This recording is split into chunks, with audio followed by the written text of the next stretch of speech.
बत्तीस हवे तोहर साइज नापे द चोली कुछ होई ना नाजायज।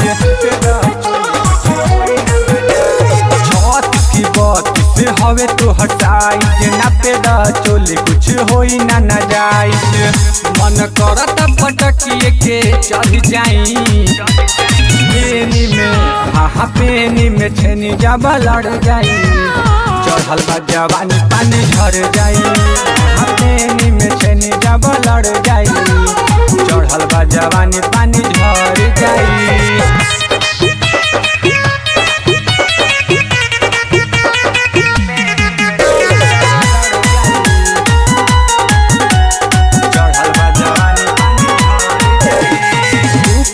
नीचे ले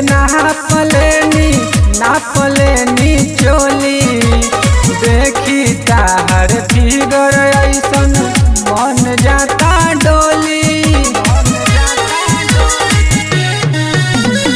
ऊपर से नीचे ले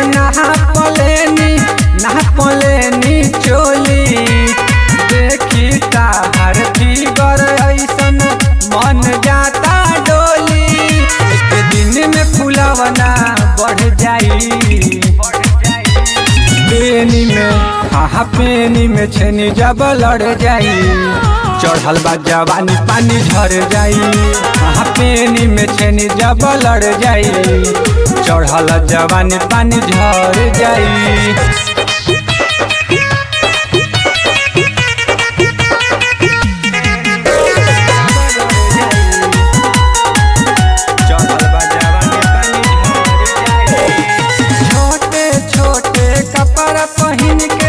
जानी देखाव सामान बिक दीवाना रोहित के बाद तोहरे पधयान।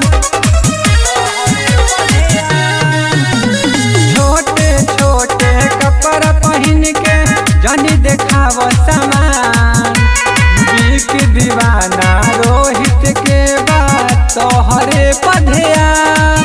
चंदनीक के नियत बिगड़ जाई पेनी में हाँ पेनी में छेनी जब लड़ जाई चढ़ल बा जवानी पानी झड़ जाई। हाँ पेनी में छेनी जब लड़ जाई चढ़ल बा जवानी पानी झड़ जाई।